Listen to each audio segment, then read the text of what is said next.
Intensi misa kita tunjukkan untuk arwah Ibu Christina Tumini.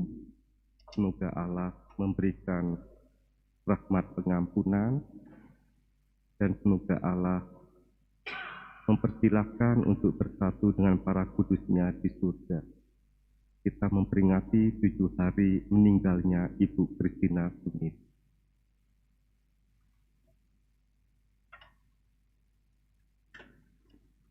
Dalam nama Bapa dan Putra dan Roh Kudus. Amin.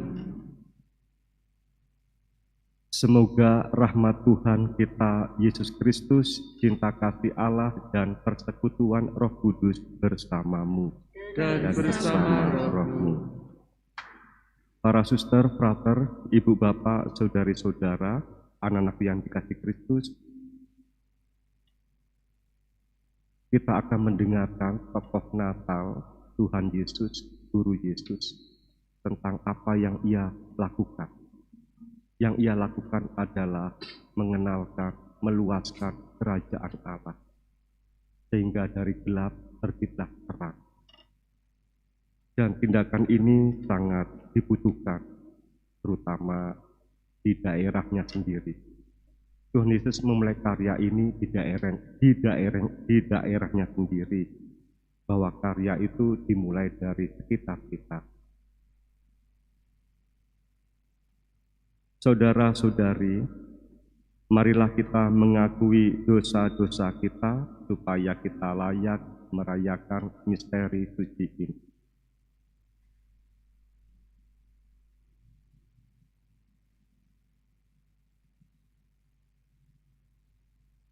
Bersama-sama, saya mengaku kepada Allah yang Maha Kuasa dan kepada saudara sekalian bahwa saya telah berdosa dengan pikiran dan perkataan, dengan perbuatan dan kelalaian. Saya berdosa, saya sungguh berdosa. Oleh sebab itu saya mohon kepada Santa Perawan Maria, kepada para malaikat dan orang kudus, dan kepada saudara sekalian, supaya mendoakan saya kepada Allah Tuhan kita. Semoga Allah yang Maha Kuasa mengasihani kita, mengampuni dosa kita, dan mengantar kita ke hidup yang kekal. Amin. Tuhan kasihanilah kami. Tuhan kasihanilah kami. Kristus kasihanilah kami. Kristus kasihanilah kami. Tuhan kasihanilah kami. Tuhan kasihanilah kami. Marilah kita berdoa.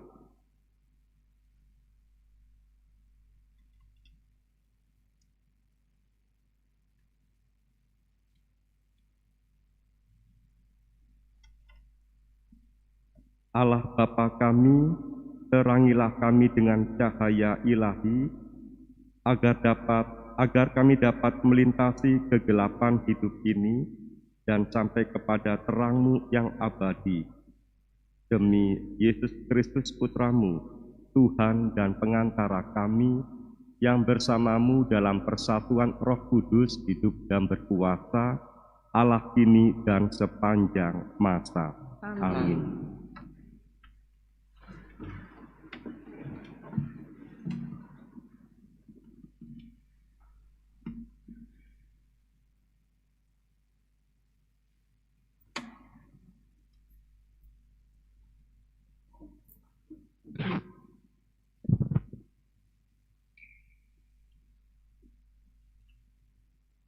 Bacaan dari surat pertama Rasul Yohanes.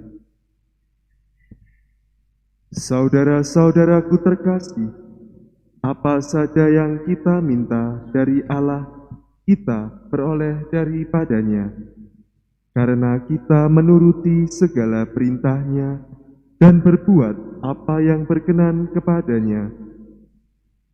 Dan inilah perintahnya itu, supaya kita percaya akan nama Yesus Kristus, Anaknya, dan supaya kita saling mengasihi sesuai dengan perintah yang diberikan Kristus kepada kita. Barang siapa menuruti segala perintahnya, ia diam di dalam Allah dan Allah di dalam dia.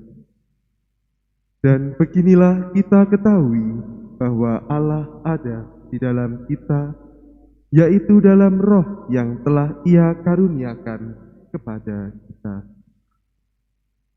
Saudara-saudaraku terkasih, janganlah setiap roh kamu percayai, tetapi ujilah roh-roh itu, apakah mereka berasal dari Allah. Sebab banyak nabi palsu telah muncul dan pergi ke seluruh dunia. Beginilah kita mengenal roh Allah. Setiap roh yang mengaku bahwa Yesus Kristus telah datang sebagai manusia berasal dari Allah. Tetapi setiap roh yang tidak mengakui Yesus tidak berasal dari Allah. Roh ini adalah roh antikristus, dan tentang dia telah kamu dengar bahwa ia akan datang. Bahkan sekarang ini sudah ada di dalam dunia. Kamu berasal dari Allah, anak-anakku, dan kamu telah mengalahkan nabi-nabi palsu itu. Sebab roh yang ada di dalam kamu lebih besar daripada roh yang ada di dalam dunia. Mereka itu berasal dari dunia. Sebab itu mereka berbicara tentang hal-hal duniawi, dan dunia mendengarkan mereka. Kami berasal dari Allah. Barang siapa berasal dari Allah, ia mendengarkan kami. Barang siapa tidak berasal dari Allah, ia tidak mendengarkan kami. Itulah tandanya roh kebenaran dan roh yang menyesatkan. Demikianlah sabda Tuhan. Syukur pada Allah. Mazmur tanggapan dengan referen, bangsa-bangsa akan kuberikan kepadamu menjadi milik pusakamu. Bangsa-bangsa akan kuberikan kepadamu menjadi milik pusakamu. Aku akan menceritakan tentang ketetapan Tuhan. Ia berkata kepadaku, "Anakkulah engkau. Pada hari ini engkau telah kuperanakkan. Mintalah kepadaku, maka bangsa-bangsa akan kuberikan kepadamu menjadi milik pusakamu, dan ujung bumi menjadi kepunyaanmu." Bangsa-bangsa akan kuberikan kepadamu menjadi milik pusakamu. Oleh sebab itu, hai raja-raja, bertindaklah bijaksana. Terimalah pengajaran, hai para hakim dunia. Beribadahlah kepada Tuhan dengan takwa, dan ciumlah kakinya dengan gemetar. Bangsa-bangsa akan kuberikan kepadamu menjadi milik pusakamu.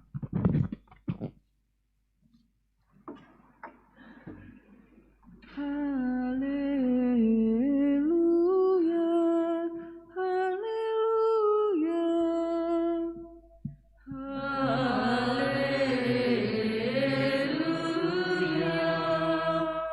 haleluya. Yesus memberitakan Injil Kerajaan Allah, serta melenyapkan segala penyakit dan kelemahan. Haleluya, haleluya.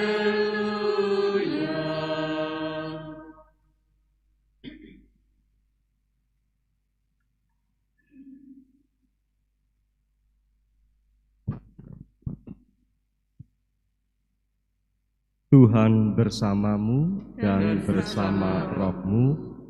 Inilah Injil suci menurut Matius. Dimuliakanlah Tuhan.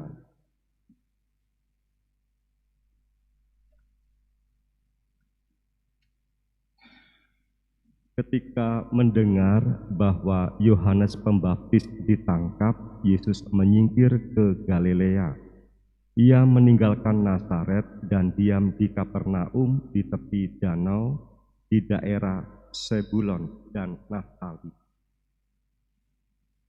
Supaya genaplah firman yang disampaikan oleh Nabi Yesaya. Tanah Zebulon dan tanah Naftali, jalan ke laut, daerah seberang sungai Yordan, Galilea, wilayah bangsa-bangsa lain. Bangsa yang diam dalam kegelapan telah melihat terang yang besar. Dan bagi mereka yang diam di negeri yang dinaungi maut telah terbit terang. Sejak waktu itu Yesus memberitakan, bertobatlah sebab kerajaan surga sudah dekat. Yesus pun berkeliling di seluruh Galilea. Ia mengajar dalam rumah-rumah ibadat dan memberitakan Injil Kerajaan Allah, serta melenyapkan segala penyakit dan kelemahan di antara bangsa itu. Maka tersiarlah berita tentang Dia di seluruh Syria, dan dibawalah kepadanya semua orang yang buruk keadaannya, yang menderita berbagai penyakit dan sengsara, yang kerasukan, yang sakit ayan dan lumpuh. Lalu Yesus menyembuhkan mereka. Maka orang banyak berbondong-bondong mengikuti Dia. Mereka datang dari Galilea dan dari Dekapolis, dari Yerusalem, dari Yudea, dan dari seberang Yordan.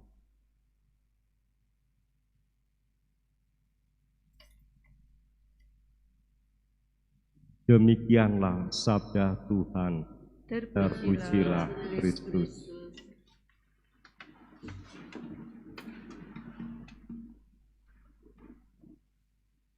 Para suster, frater, ibu bapak, saudari-saudara, anak-anak yang terkasih, mari bersama-sama Natal yang merupakan pengetahuan, yang merupakan teori, harus menjadi Natal yang praktek, yaitu meluaskan kerajaan Allah. Kalau kita ngomong tentang Yesus, ada dua pendekatan, ada dua gagasan, yaitu siapa Yesus, ilmunya namanya kristologi.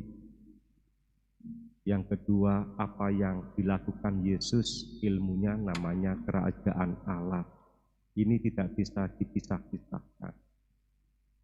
Yang kristologi, siapa Yesus, Allah yang menjadi manusia, yang ilahi, sehingga muncul devosi-devosi yang berkaitan dengan siapa Yesus.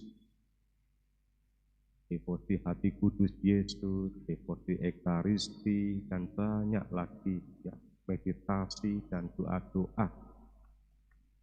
Lalu apa yang dilakukan Yesus, muncul di tempat kita namanya PSE, pengembangan sosial ekonomi, ada Visensian dan segala macam, serta ada sekolah, ada rumah sakit, ada panti asuhan. Itu apa yang dilakukan Yesus. Dua hal ini tidak bisa dipisah-pisahkan, tapi kita sering berat sebelah. Yang satu lebih menekankan teori, siapakah Yesus, suka sekali dengan devosi, suka sekali dengan meditasi, tapi agak cuek dengan kerajaan Allah. Yang satu juga berat sebelah, suka sekali kerajaan Allah, kemana-mana. Kalau ada orang sakit, orang ya bencana Allah, sesuatu yang enggak beres di lingkungan, ditanganinya, tapi males buka, males berdoa di lingkungan. Kita kan kali seperti itu, Pak, cenderung berat sebelah. Natal ini kita diajak, kita tidak hanya berteori tentang Yesus, Yesus yang Allah lahir di hati kita, sekarang kita praktek. Setelah lahir di hati kita ngapain? Yaitu membangun kerajaan Allah. Buah Natal dari pengertian, dari teori, harus menjadi buah yang bisa dinikmati oleh orang lain. Yesus ini mampu dinikmati oleh masyarakat sekitarnya. Dia membawa terang di tengah-tengah kegelapan. Sehingga Ibu Bapak, karena bisa dinikmati oleh masyarakatnya, maka banyak masyarakat yang datang kepada Yesus. Mari bersama-sama Natal yang kita rayakan ini berbuah enggak untuk orang-orang sekitar kita. Yang hanya dipendam menjadi gagasan, menjadi teori, menjadi pengertian, menjadi pengetahuan.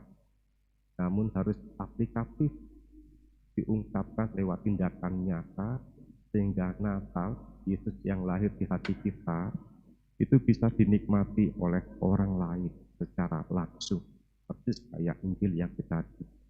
Amin.